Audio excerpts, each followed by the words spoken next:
할렐루야. 감사합니다. 추석 연휴를 잘 지내고 오늘 복된 주의 날 함께 예배드릴 수 있어서 감사함을 드립니다. 우리 성경 함께 열도록 하겠습니다. 로마서 8장 1, 2절.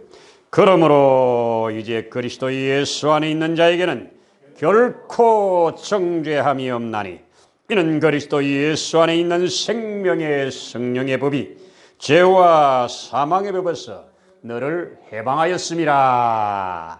아멘. 아멘. 할렐루야. 이 말씀이 저와 여러분들에게 믿어지고 실상이 되어질 때 엄청난 능력이 주어집니다. 정말입니다. 그런데 대부분 암송하고 또 아멘 하지만 이 말씀이 내게 실상이 되어 사는 일에는 거리가 좀 있는 것으로 제가 많이 경험을 합니다. 우리 지난주에 하나님 말씀 들을 때 이 유다 말기에 혼돈의 시대에 하나님의 말씀을 거역함으로 주어지는 이 혼돈의 시대에 혼돈의 시대를 이길 수 있는 것은 하나님 말씀을 붙잡고 사는 것이다. 제가 말씀 전하면서 흥분을 좀 해가지고 그 이스마엘이 우리 그 사반의 손자 아이감의 아들 그다랴 총독을 죽이고 그리고 그와 함께 했던 요하난이라고 하는 사람이 다시 사람을 모아서 이스마엘과 대적을 할 때 이스마엘을 죽였다고 그랬지 않았어요? 근데 죽인 게 아니고 이스마엘이 겨우 자기를 따르는 몇 사람과 함께 암몬으로 도망을 가버리는 그리고 역사에 사라지는 이런 어쨌든 혼란의 거듭 속에서 참 결국 유대는 완전히 황폐해버린 그리고 하나님이 새롭게 다시 시작하시는 이런 역사들을 보았습니다. 여러분 오늘 이 말씀 생명의 성령의 법이 죄와 사망의 법에서 우리를 해방하였다. 아멘입니까? 자, 이 말씀을 묵상하고 준비하면서 한 사건이 떠올랐습니다. 그 사건이 여러분 알고 계시는 분도 계시겠지만 일본의 오노다라고 하는 이 군인, 이 1944년도에 일본에서 필리핀으로 파송을 받은 한 250명의 군인들을 지휘하는 지휘관으로 너는 이곳에서 우리의 명령이 있을 때까지 마지막 남은 생명을 다해서 사명을 감당하라고 미군들이 오는 길목을 막고 또 그들을 위한 게릴라전을 펴면서 계속 그들을 지연시키라고 하는 명령을 받고 이제 필리핀으로 갑니다. 그때 나이 22살짜리입니다. 그런데 얼마 후에 45년도에 우리가 아는 대로 필리핀은 미군이 쫙 들어가 가지고 그들의 다 몰아내고 완전히 2차 대전은 승리로 끝났습니다. 그런데 이 친구는 그거를 모른 채로 산속에서 자기 부대들을 데리고 계속 싸움을 하고 있는 겁니다. 항전을 하고 있는 겁니다. 그러다가 대부분 죽고 한 40여 명 정도 남았을 때 이 남은 사람들과 함께 더 깊은 산속에서 계속 싸움을 하다가 이제 전쟁이 끝났다. 항복하고 나와라. 삐라를 그리고 방송을 계속해도 끝까지 항전합니다. 마지막에 이제 돌아갈 사람들 돌아가고 그 소식을 따라서 나와서 항복할 사람 항복하고 이렇게 하는데 마지막 3사람이 남았는데 3사람 데리고 끝까지 항전합니다. 그리고 이제 자기들과 대치하는 사람들은 죽이고 불지르고 막 이렇게 하면서 그 위에도 한 30명을 직접 죽이는 그리고 마을을 불태우는 한 100여 명에게 부상을 입히는 이러면서 30년간 항전을 합니다. 전쟁이 끝났는데도 이제 그렇게 항저를 하니까 필리핀 당국에서 일본에다가 연락을 해가지고 지금도 이렇게 우리에게 계속 전쟁을 하고 있는 이 사람들 어떻게 해결해 달라고 요청을 합니다. 그래서 일본에서는 사람들을 보내고 심지어 그때 싸웠던 군인도 보내고 심지어 가족까지 보내요. 보내가지고 끝났다. 상황 끝났다. 제발 나와라. 그래도 저것들이 회유하려고 하는 거라고 결코 그 말을 안 듣습니다. 이렇게 안 듣고 살아가다가 한 10년쯤 지났을 때 결국 필리핀에서는 이것들을 그냥 둘 수가 없어서 대대적인 작전을 펴서 그들을 죽이려고 하다가 딱 한 사람 죽이고 끝나버립니다. 또 두 사람은 숨어 들어가요. 그리고 한 10년 후에 또 한 사람 또 죽입니다. 이제 마지막 홀로 남아요. 홀로 남은 채로 계속 버팁니다. 그 사람이 그랬거든요. 마지막에 야자수를 따먹든지 뭘 잡아먹든지 끝까지 내 명령이 있을 때까지 항복하지 말라고 사령관이 그랬거든요. 그 명령 붙들고 그렇게 지금 자기들을 구하러 올 거라고 그렇게 믿고 그렇게 살았습니다. 그렇게 30년을 지납니다. 그 30년이 되었을 때 일본의 교수 한 사람이 이 사람 얘기를 듣고 그 오지에 찾아 들어갑니다. 찾아 들어가 가지고 마침내 만나요. 만나서 그간의 상황을 다 설명을 합니다. 그랬더니 수긍합니다. 수긍을 한 후에 마지막에 뭐라고 하느냐. 내 상관의 명령이 있으면 나간다. 명령이 떨어지기 전에는 나는 못 간다. 현실을 인정하기 싫은 거겠죠. 이렇게 해서 결국 교수가 들어와서 그때 함께 했던 자기의 상관들을 다 수소문해서 한 사람을 찾아냅니다. 찾아내가지고 당신이 명령서를 가지고 명령을 해야 이 사람이 나온다니 함께 갑시다. 이 사람 가기 싫었지만 한 생명을 또 살려야 되겠기에 부하라고 하는 것 때문에 그 명령서를 들고 그 오지에 찾아 들어가서 그에게 명령서를 딱 읽어줍니다. 상황 끝났으니 항복하고 나와라.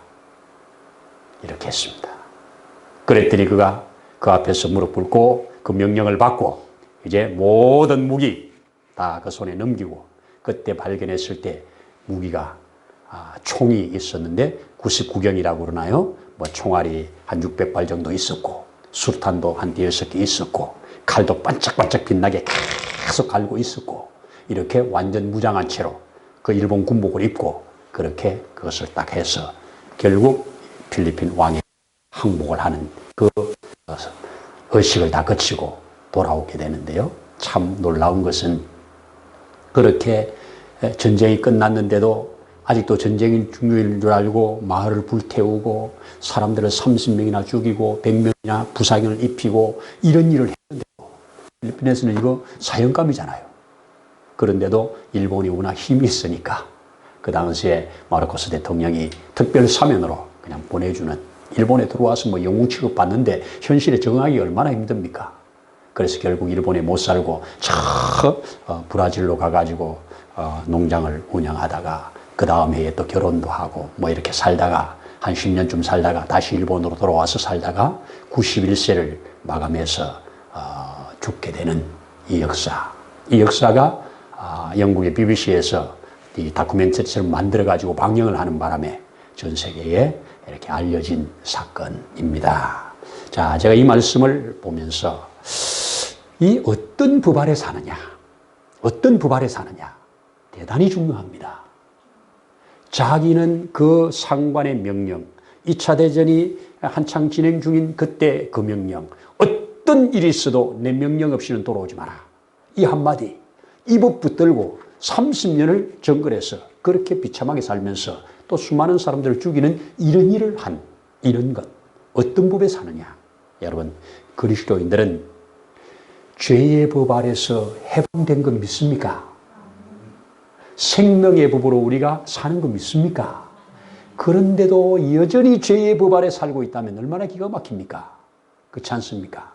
그래서 오늘 저는 이 사건을 가지고 구약 성경에 잘 드러내주는 하나의 사건을 가지고 증명을 좀 해보려고 합니다. 한 사건이 하나의 성경으로 기록되어 우리에게 가르쳐주는 에스더 성경. 한 사건이죠. 한 사건을 기록하여 그것을 오고 오는 세대에 계속해서 알려주고 그 사건을 지금도 기념해서 부림절이라고 하는 날짜를 이스라엘 백성은 대대적인 축제로 지금까지 하고 있는 그 사건. 자, 이 사건 속에서 이 어떤 부발이 있느냐.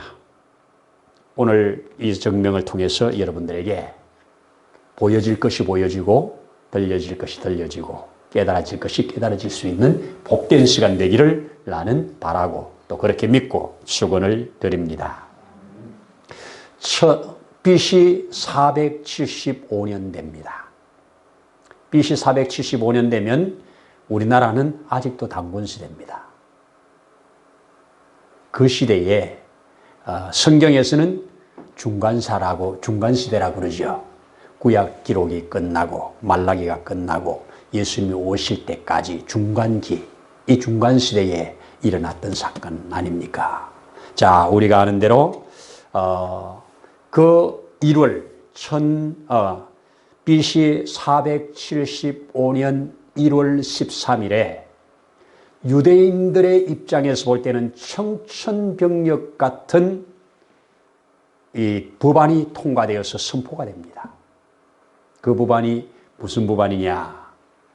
이 페르시아 영역 안에 살고 있는 모든 유대인들은 12월 13일 날 도륙하고 진멸하라는 겁니다. 이게 그 나라의 국법으로 선포가 된 겁니다.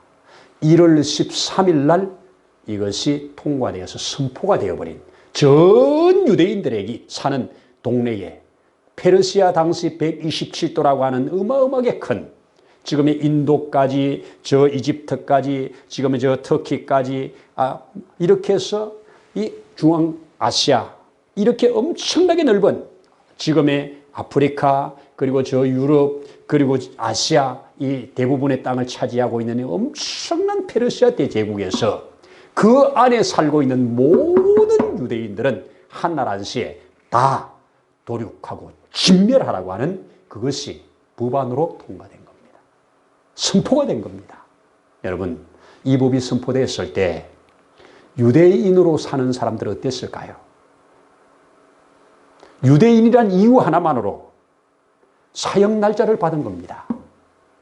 어디로 다른 데 도망갈 데 있나요?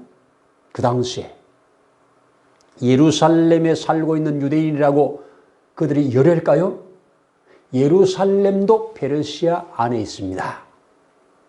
어느 구석에 있든지 127도 전역에 퍼져 있는 이 디아스포라.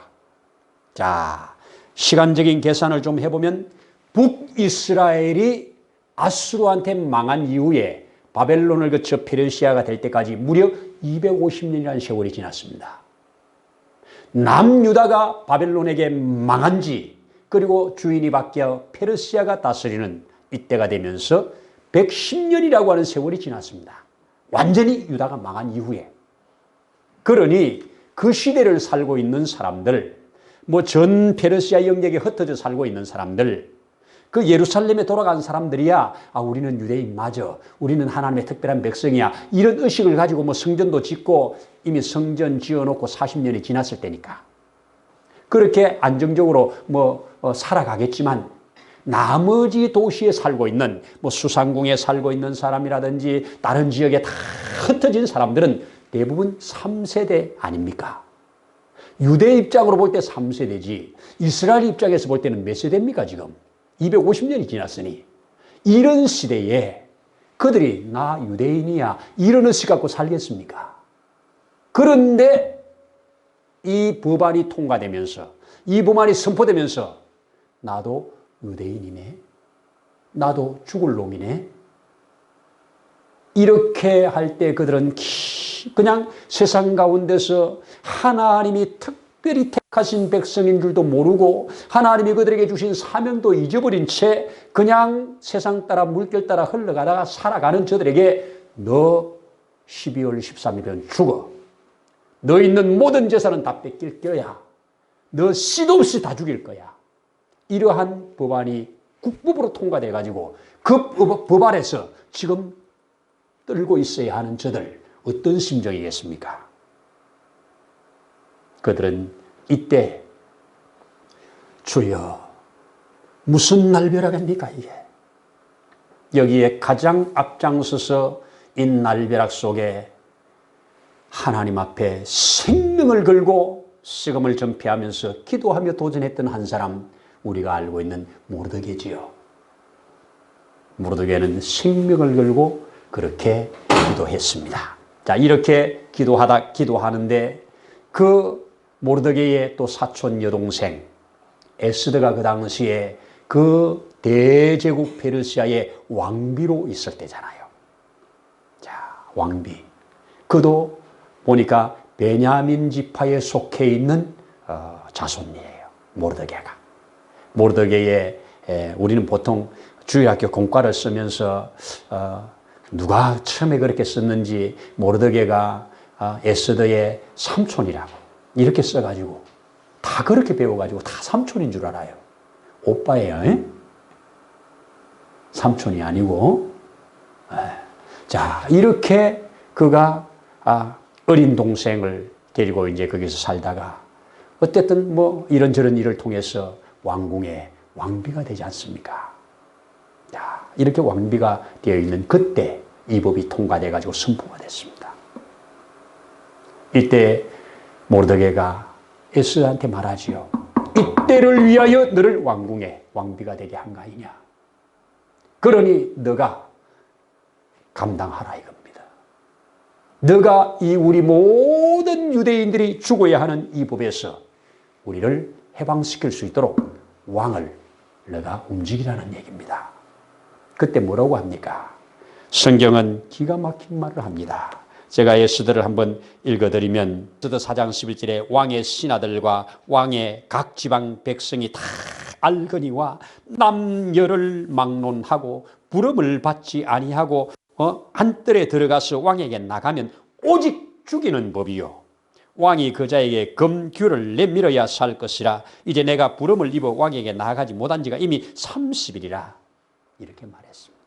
선포된 법안은 뭐냐? 3장 13절에 이에 그 조서를 역졸에게 맡겨 각 지방에 보내니 12째 달 곧 아달월 13일 하루 동안에 모든 유다인을 젊은이, 늙은이, 어린이, 여인들을 막론하고 죽이고 도륙하고 진멸하고 그 재산을 탈취하라.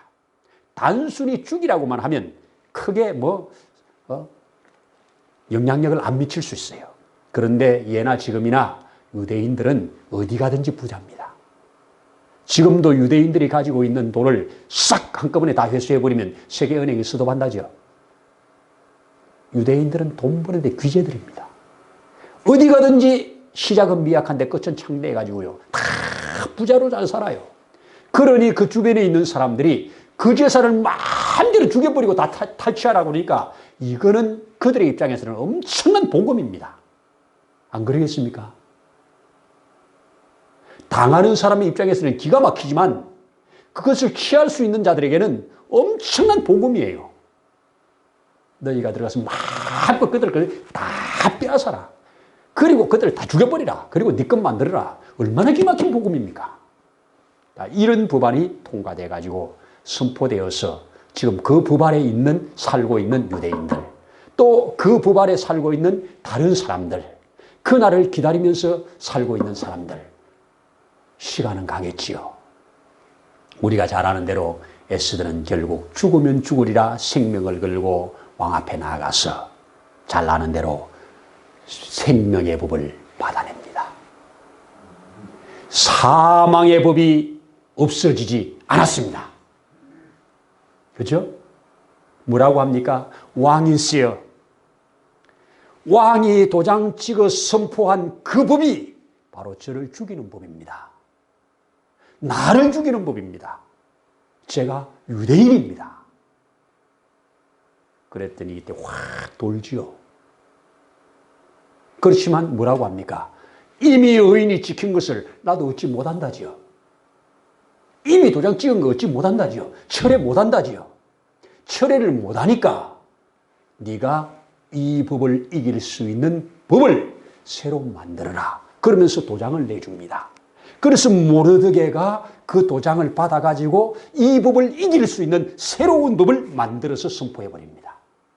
그런데 성경을 제가 이렇게 읽으면서 자세히 보니까 1월 13일 날 그 법이 선포돼가지고 참 유대인들에게 사망의 골짜기로 집어넣은 그 법이 3월 23일 날 새로운 법이 통과되어서 새로운 법으로 선포되는, 딱 계산하니까 70일이 되더라고.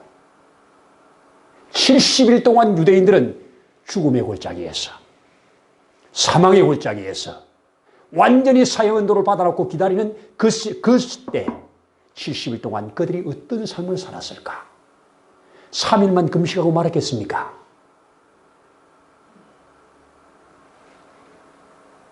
자기만이 아니라 자기에 속한 전 민족이 한날 한시에 다 죽는데, 가족들이 다 죽는데 3일 금식하고 말겠습니까? 있는 힘을 다해서 마지막 죽음의 그 순간까지 하나님을 바라보면서 주여를 부르짖지 않았겠습니까? 그러면서 70일이 딱 되는 날 모르드게가 만들어서 도장 찍어 왕의 이름으로 전 나라에 딱 방을 붙일 때 그들이 어땠겠습니까? 그들은 콱 하면서 그들의 함성이 얼마나 크게 울려 퍼졌겠습니까? 자, 이렇게 해서 이제는 생명의 법을 받은 유대인들이 오히려 12월 13일을 기다리겠죠. 그날은 사망의 법과 생명의 법이 정면으로 충돌하는 날이기 때문에 아직까지 사망의 법 살아있어요. 자, 오늘 이 시대에 오자고요. 이 지구촌에는 이 천지 만물을 창조하시고 운행하시는 하나님께서 처음에 선포한 사망의 법, 이 선악을 알게 하는 나무를 열매를 먹는 날에는 네가 반드시 죽으리라. 사망의 법이죠. 이 법에 자유한 사람 있습니까? 나는 이 법 안 받을 거예요. 죽기는 왜 죽어요? 이런 사람 있습니까? 지구촌에 한 번 죽는 것은 정하시지요. 그 후에는 심판이 있느니라.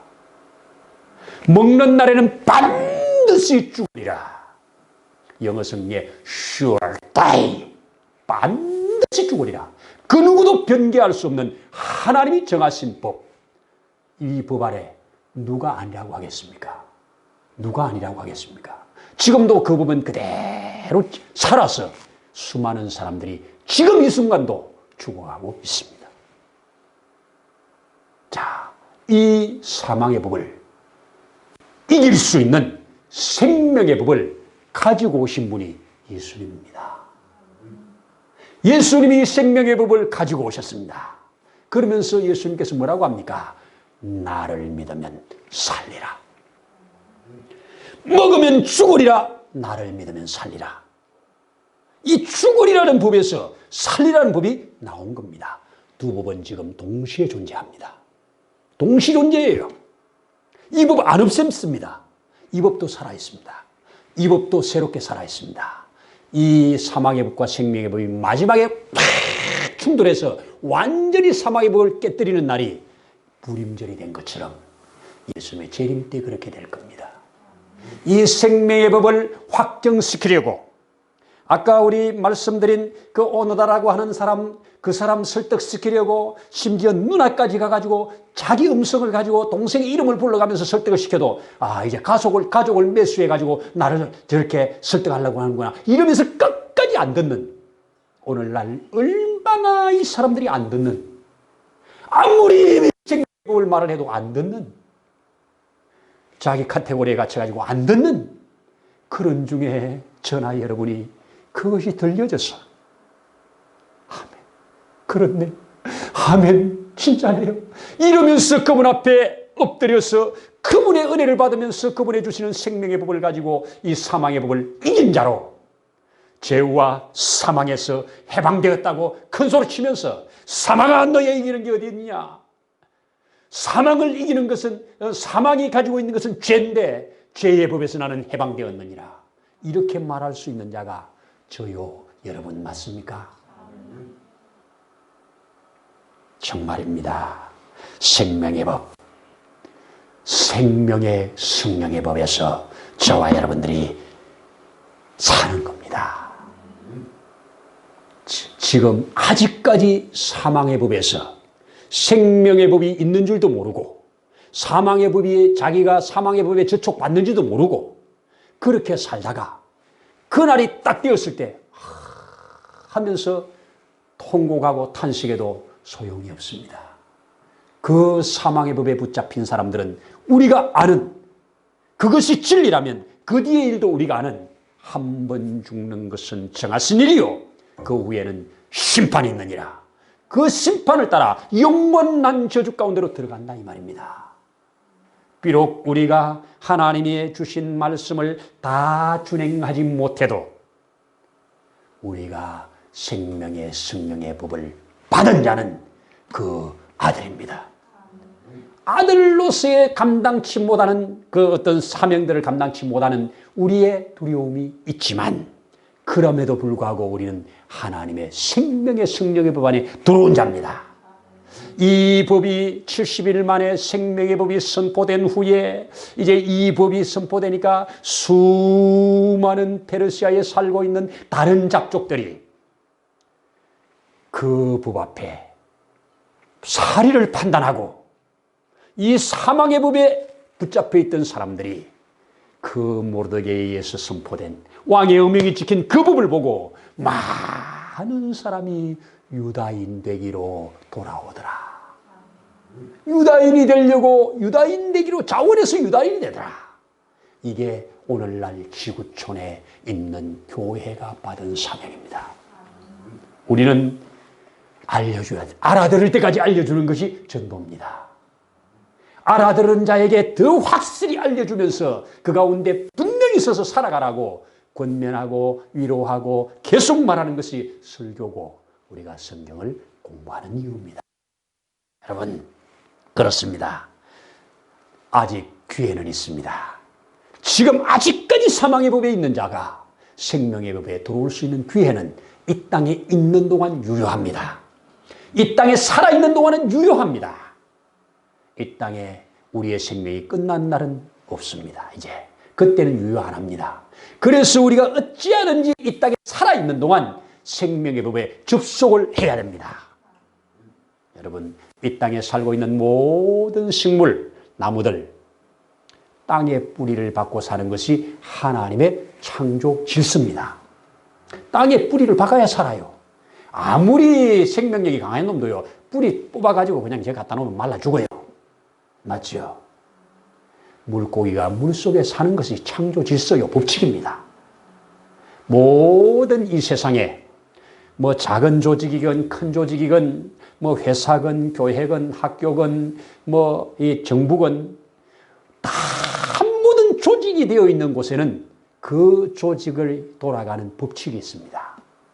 그런데 오늘날 참 안타까운 것은 악한 자들에 의해서 악한 법이 만들어지고 그 악한 법이 선포되어서 의인들이 심각한 고난을 받고 있는 것이 페르시아 시대에 하만 악한 놈에 의한 악한 법이 그 지역에 있는 의인 히브리인들이 자꾸 죽음의 골짜기에서 괴로워하는 그런 때가 있었더라.